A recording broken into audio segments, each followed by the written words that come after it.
bobo bɛ wakali ta bobo kawuno wa ada ta bobo ya Papi bismillah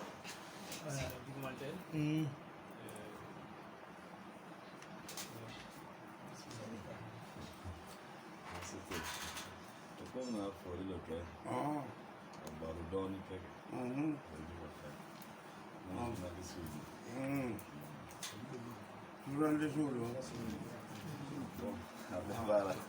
Como ku jamati na tugu nyongo kani ko e daman sunan di kabla kan ujo ko mo kana sa adwa kana ka jamai do guru kulo do no sama no wala ma ko kana ba di da ay bismillah ka ba ka na ba expliquer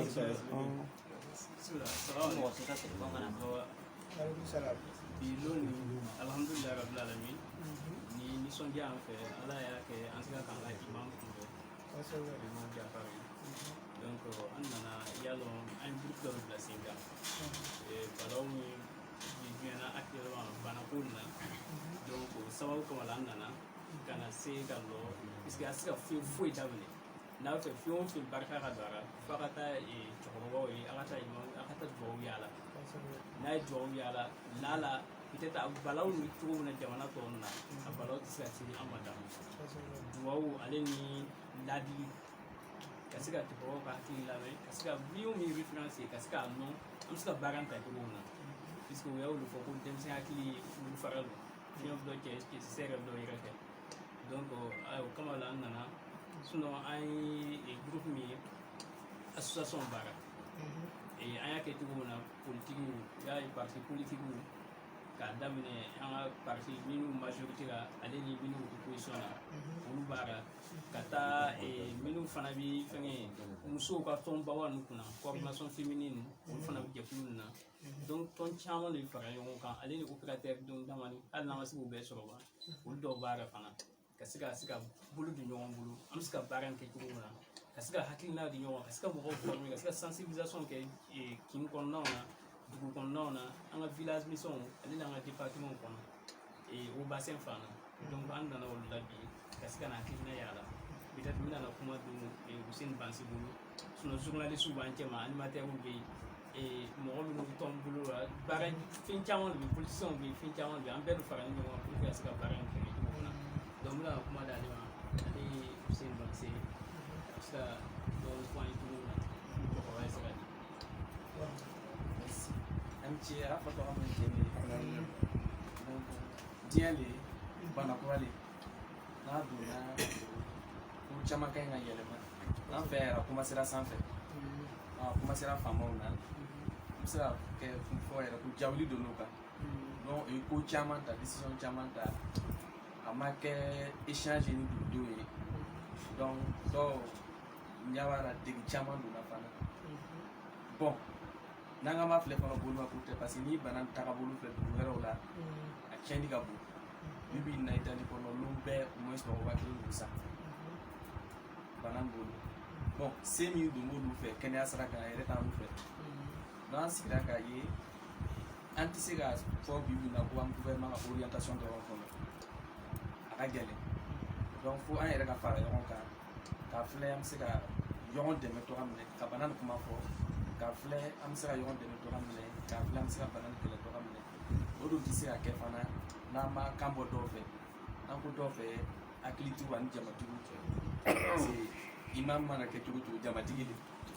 donc ni jamatigi ka hakilina ta i ka fɛ taa fɔ a ye a bɛ se ka kɛ sababu ye fana i ka ganiya ye min ye a bɛ ɲɛ o kama dɔn an kan na imam sɔgɔmada na ka projet nin fɔ a ye projet nin tagabolo dama baara premier baara bɛna kɛ sensibilisation de ye k'a fɔ mɔgɔw ye bana kura donna donc an kan ka ko dama ni yɛlɛma an sera an ma se k'an bolo don ɲɔgɔn bolo bi ale ko kura ye hali bi a faamuyali tɛ yɔrɔ bɛɛ donc baara kan ka kɛ yɔrɔ la an ka erreur fana farafinna bana donna tubabudugu la u ka premier réflexe kɛra min ye u b'u ɲɔgɔn ɲininka an bɛ se ka mun dilan pour que ka mɔgɔw dɛmɛ o yɛrɛ t'an fɛ hali bi donc ka sɔrɔ ko labaaraw b'an fɛ mɔgɔw bɛ minnu filaw kɛ farafin filaw n'a kirikaraw a kan ka gouvernement min yɛrɛ kɛ bɛɛ n'i ka baara sira kan e bɛ se ka mun kɛ pour que a bɛ se ka kɛ moyen de protection bana na an fɛ k'o hakilina ta di gouvernement ma troisième volet fana an y'a fɔ togoya min na bana min kɛra i n'a fɔ binkan an fɛ donc hakili jagabɔ ma kɛ caman ka sɔrɔ a kan gouvernement b'a ka décision ta mais a ka ɲi fana dugumamɔgɔw u ka hakilinata a ka se ka yɛlɛ gouvernement fɛ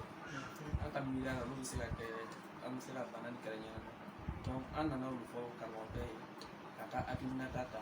k'an bila a yɛrɛ bolo fana a bɛ se ka an dɛmɛ ni hakili ye cogoya min na an na kun de sɔrɔ Ay kelma ke folo. Ashhadu anna Muhammadan Rasulullah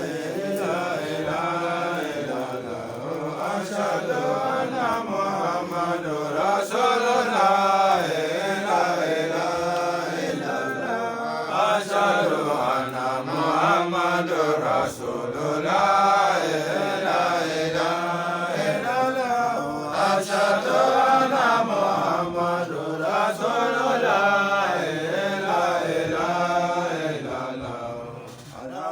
صل على سيدنا محمد فاتح لما أغلق والكاتب لما سبق الناصر لك بالحق وعلى آله إلى صراطك المستقيم وعلى آله حق قدر ومقدار العظيم. Abi bismillah. Question mi kuma abina kuma ta kele. Abi daminɛ min na an bɛ segin a kan sisan a b'a fɔ jaabi bi la.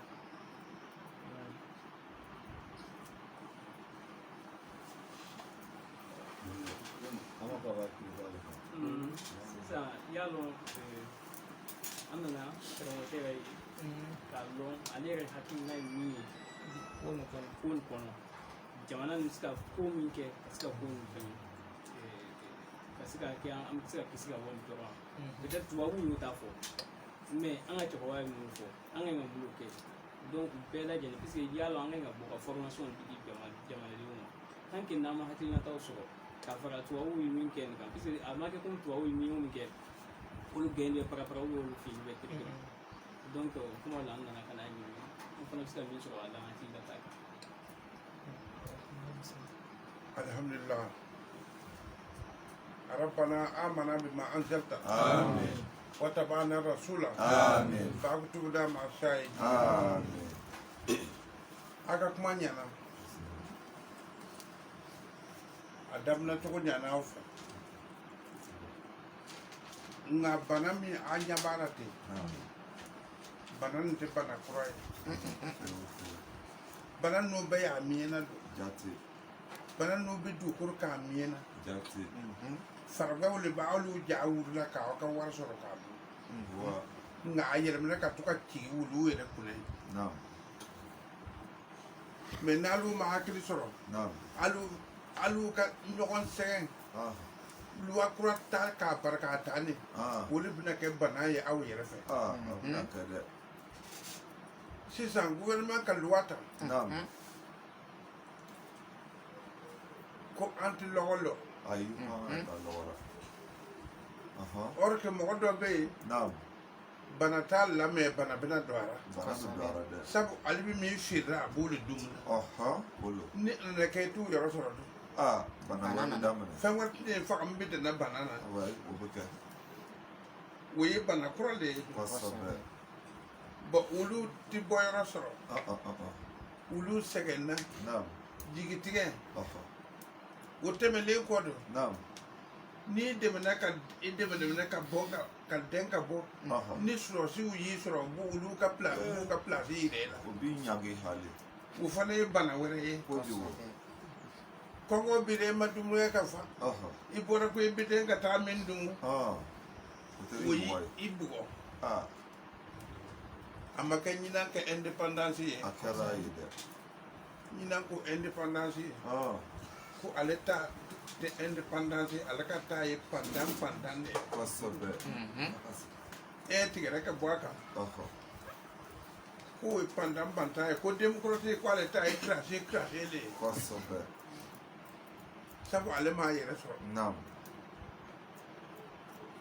gouvernement grina ka farbe ta damna kodu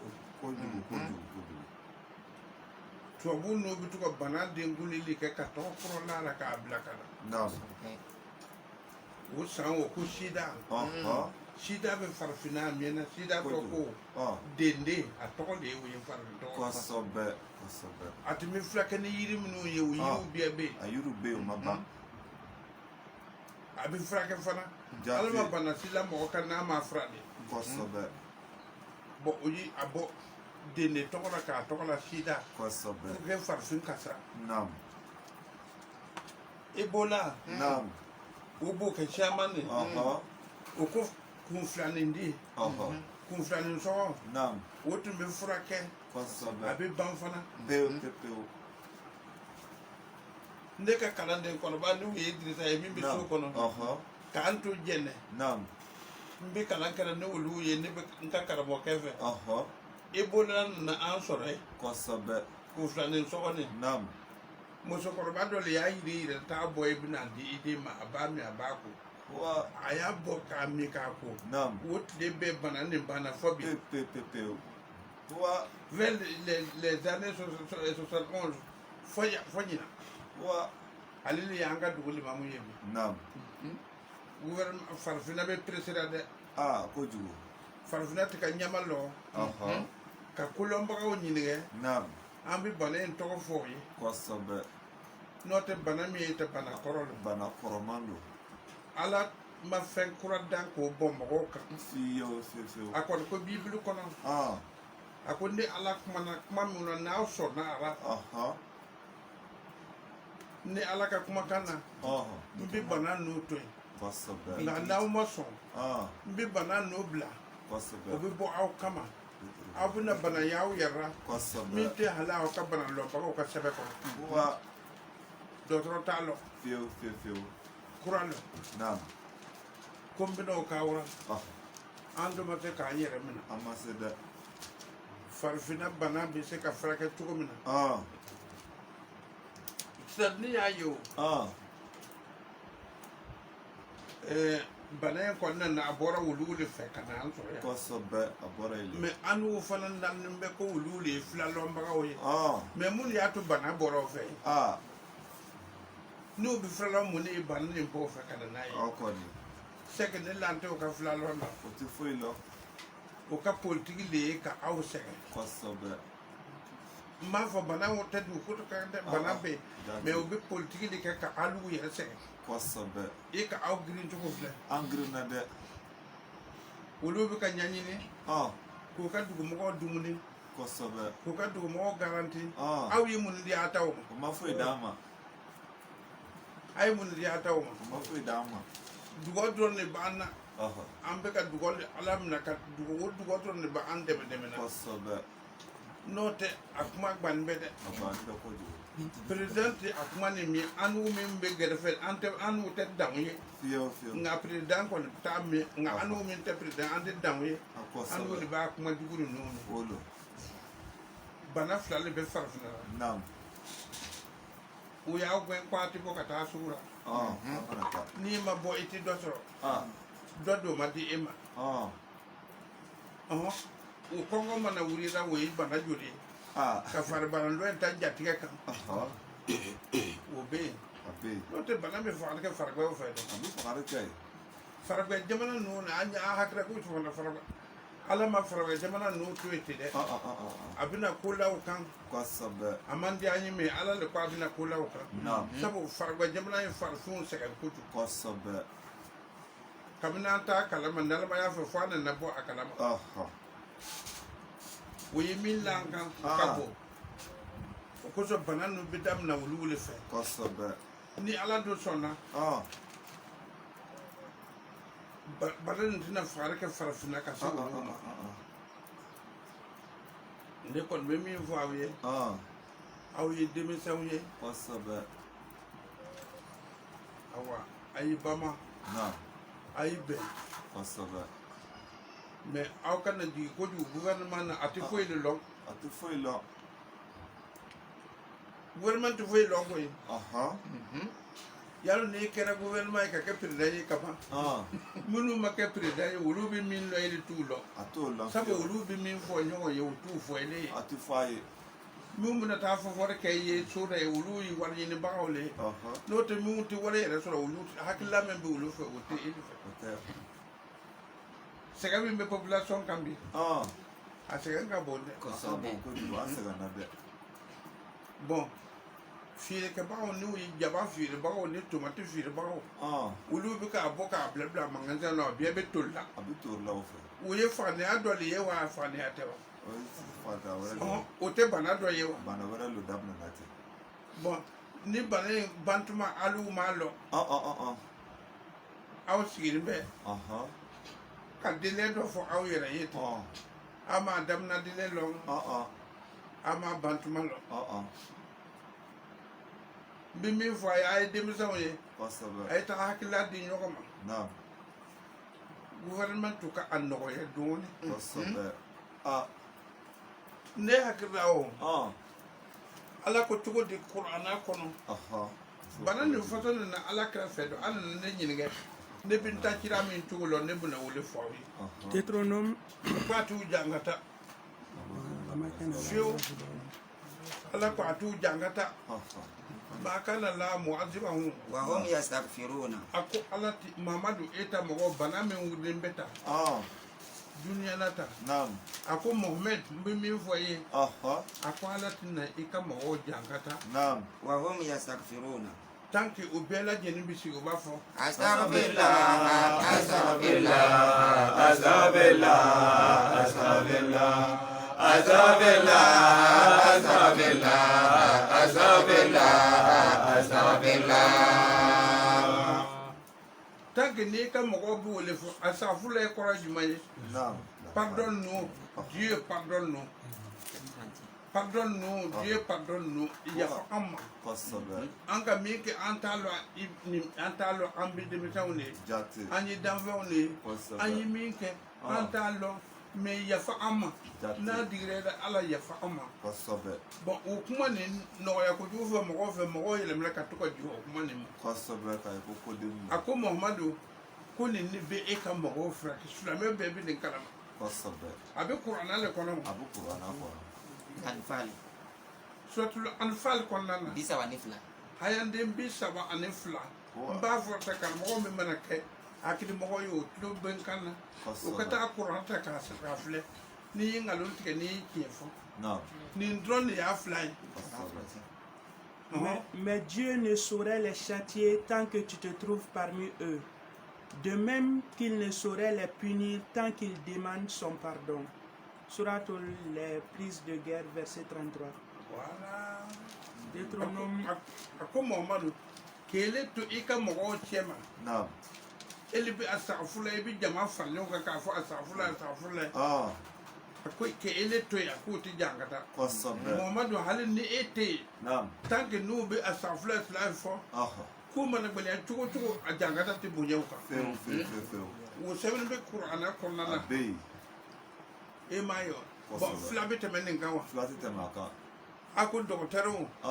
a ko faransi dɔgɔtɔrɔw a ko alimami dɔgɔtɔrɔw m'o fɛ n ko bana bɔra o yɔrɔ de la ka kɔrɔ n'u tun bɛ se bana in tun bɛ wuli wa u tɛ se foyi de la koyi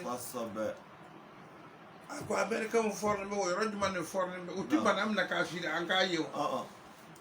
u tɛ se o la o faransi tɛ se irisiw tɛ se n'u tun bɛ se o tun bɛ n'a fɔ ko u tɛ se yɛrɛ de bon olu bana ninnu na olu y'u ka politiki kɛ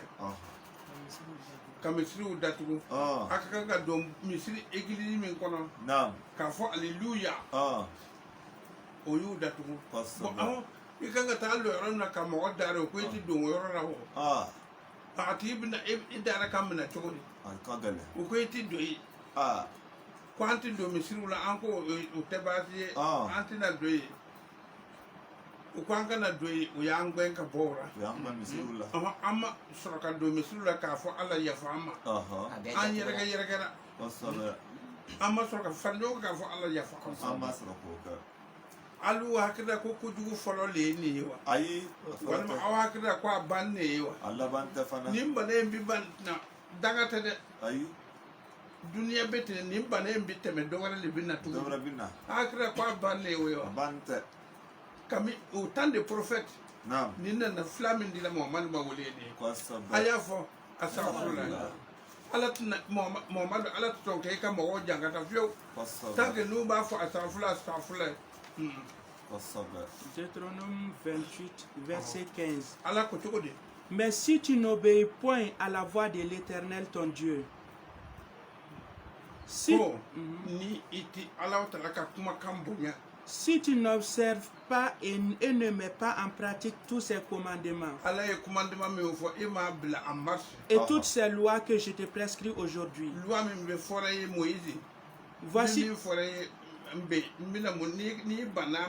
voici toutes les malédictions qui viendront sur toi. Voilà, tant que ni ma so akudanga baby so ni ma so nkaluwa ma bon oni ba awon ni ngade me so na farwe menu be ni koko ni ko ina tawo na ujuma ni be ala kaluwa bonye osi take ala ko moso ka furu tia o ma kosobe ayu la wulu ko tia ka furu tia ma bien be tiera ayi ni fardo budinga lu tawo na fajuma ne bara foi te bo ala du ya fo akoda bi ke ay sodom ni gomor halaki ni ndugu ni ne kama kosobe bi o semne bi bi kono na sodom e gomor halaki ni ne kama kosobe corona kono sodom e gomor halaki ni ne kama olo wulu mo dabla akra ko balen bi na ba ati bande yani awbula luwata kan gben kwan kana bo nam nawti luwata amiena ka an contrôler an ka furu ke normal nam deun kana o baw nyini deun kana o korobo so nyini nam nanti u luata o ka nyogon contrôler anya ka nyawo ni mi to nyogon fa ambi mina ka luwa buri kan nanti yu tawo est-ce que anyu tawa amada an nyogon to yo mi mina mi fa o ko kwa biban kosobe droit de l'homme ko ika mo fa kwa biban na si sa farmi mi kara fa sa we jumane o gole yarade nanu ti kono ka an ka luwa bo de ko mo bi na ya tu wa motina droit de l'homme a kon droit de l'homme na am be kai an ta wala ke ba bible ne ko na ti ko be kai tiende tiani ba me ya ni bi ta ti folo ne ra jafar société min be an fe na qur'ana kono na koi ala krana na alina kido be ra de ko fe kosobe ala e muni fo muhammadu ye ni mun di man ni ta ala ta afo da fa kul afo mo yo ya ahlal kitabi afo fe ni kitabu babulu lastum ala shay'in aw te fuira hatta tuqimu tawrata faka tawrata ta ka kuma ni wilan ta tuma wal injila kan nuvu ta tuma ta ka kuma ni wiye wa ma unzila ilaykum min ta rabbikum kuma nai ay nyoko la livre sabai kosobe mais au livre sabai ko ka nyoko la dia ye aw mona mo nyoko sabote ka ban livre sabai ndora o kera anu ko bi bulu manye kosobe ute ko bo orka aya mi verbi suran jumanu maida bi woro ani wolon la table servie an numéro ni karbu wotu ben kanam doni kuma ni fo ala le ma kuma fo asari ama fo alu so ma ka livre le kono wa ko aka la sete tomata afora alu ma ko la sete tomata fo okote ko ay nu wote tomata ama barawa o banara ko ay kurata livre ça va il a cité que 3 livres ko ay wuta ka to nyoko la kosobe alu ma bango critère do yorte erjina kono wa o bana ka ke ina fo alu ube critère ube erjina ta alu le erjina ta shironya al ta ande ga dilo ka ama wole ka wa yoro ke est-ce que ala critère ka mo ko lo nyem critère mo ko lo yo critère dina tigile fana do kosobe ala mo ko lo fana do ala mogolo nouveau testament o te wa corona o te wa livre ça va olo an bana ora o anu sulama o bana ora o an be minna o manye ala do ko na o sona ka commandement na anu ma ban commandement na ambana ni gouvernement be flere kele ka loi o l'état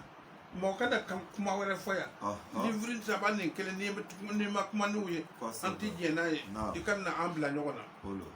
an n'u banna ko chrétien ti don ɛrijina kɔnɔ chrétien dɔw fana ko silamɛw ti don ɛrijina kɔnɔ an bɛɛ ka ɲɔgɔn kɛrɛ ka ɛrijina yɛrɛ to yen mɔgɔ ti don n'a kɔnɔ sa an ye ala ko tali wa an sɔnna ala fɛ c'est que an ye ala de ko ta o ye bonheur ye an kan fɔlɔ Dit aux gens du livre, vous ne vous appuyez sur rien tant que vous n'observez pas la Torah, l'évangile et ce qui vous a été révélé de la part de votre Seigneur. Surat la table, c'est-à-dire verset 68. Deutéronome 28, verset 21. L'Éternel attachera à toi la peste.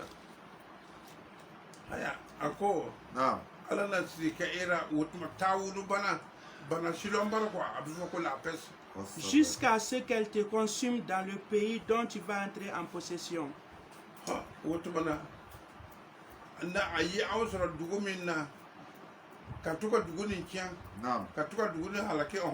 L'Éternel te frappera de consomption, de fièvre, d'inflammation, de chaleur brûlante, des dessèchements,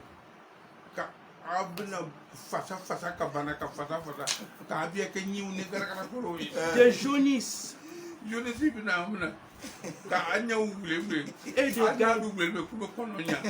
et de gangrène qui te poursuivront jusqu'à ce que tu périsses. Obi sɔrɔ fo a ka taa ban a ye bibili de b'a fɔra dɛ bana ninnu bɛ a mɛnna don ora n balimaw aw kɔni na ɲininkali kɛ a ye denmisɛnw ye a y'a ka jamana minɛ ka ɲɛ a filɛ nin ye président min b'a kunna a ma kɛ komi a ka ko bɛɛ de dɔn présidenya bɛ di mɔgɔ ma k'a sɔrɔ i ma ko bɛɛ dɔn président bɛ se ka mɔgɔ dɔw mara olu ye kolɔnbagaw de ye mɛ président mɔgɔ mara de dira président ma mais kolon nin b'a tigi wura ye i m'a ye wa mais ala bɛ se di ma i b'o mara an y'u caman y'a ka se a m'a ye wa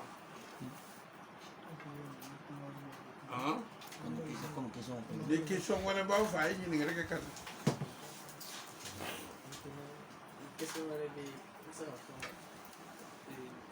Alugide, religieux. Maintenant, pour M. Dapoudo, Ani Aka, ça pour Arafidel, avec le forage pour que la pâte continue à la main, chacun a créé des façons de. À la pâte aussi, à que forage man. À la bateau, musique, bon, il y a mal le season, où il y a le fait même pas encore. Ni ya me ko sula o ti du da kele fe wuri dugulu to ko fe min ba ngwa ba lo ni gouvernement ya ande me ora ka fo nsona ay do me tinu kono amu wa wodo nti so ora de ay do ka sigi tranquille ka ala wule ne gouvernement yo nka jamana de on ka protéger ni gouvernement tu ngani ni manenta jamana yimbi no ya bana masini man anu yɛrɛ wo awo bɛ kan bana in gbɛlɛya fo ka taa dantɛ kojugu k'an ja wuri o ti bi se ka kɛ kosɛbɛ ka mɔgɔw bila yanni i bɛ mɔgɔw bila ka to ka a bugɔ ko dɔ bɔra i bɛ taa na min misiri taa don i bɛ taa don i bɛ a b'a ka alabato kɛ n'a lɛrɛ sera a bɛ bɔ mais a y'a fɔ ala ye k'a ka ne jamana dɛmɛ dɛ gouvernement ka kuma filɛ nin ye n'a donna misiriw kɔnɔ n'a donna église kɔnɔ a y'a fɔ ala ye k'a ka ne ka jamana dɛmɛ ko ne ko ten ko n'o tɛ n ka kamana gan bɛ na puisque gouvernement ko nin fana o aw kana jate minɛ ko kafiriya lo dɛ président tɛ kafiriya ye dɛ ministeriya tɛ kafiriya ye dɛ kami diɲɛ danna nin bɛ yen ten kami ala ye diɲɛ dan nin bɛ yen ten denmisɛnw a ye jija dɛ a kana to grève caman ninnu na ka ɲɔgɔn mako sa a ye banba dɔrɔn ka bɛn kelen ma n'o tɛ n'aw tɛ bɛnna kelen de ma ka nin fɔ gouvernement ye gouvernement tɛ bɛna a faamu k'a fɔ gouvernement ye sisan bana nin nana wa wari te le fɛ wari tɛ dugudenw fɛ n'eli y'u gɛn k'o don so kɔnɔ i ma wari d'u ma i tɛna jurumu sɔrɔ ni mɔgɔw dimina ka bɔ ko olu ma wari sɔrɔ ka grève wuli a ma juguya tugun wa a juguyara dɔ ma fari dɔ kan wa n'aw tɛ nin fɔ gouvernement y'a ka faamu ka mɔgɔw organiser u ka seli la ka organiser u ka église ra alu ko a b'a la lɔ dɛ prêtre a ko a b'a la lɔ karamɔgɔ a ko a b'a la lɔ a ye don tranquille a ye misiriw kɔnɔ a ye don tranquille a ka église kɔnɔ bana nin façon nana tuma min Moïse ma ye mun kɛ bana nin nana a ɲɔgɔn nana Moïse ma dɔn o tuma na Moïse y'i mun de kɛ ala ye kira di Moïse ma ko a ka kuma n'a ka mɔgɔw ye dɛ وأوحينا إلى موسى i y'a ye ala ye wayu ka taa Moïse ma وأخيه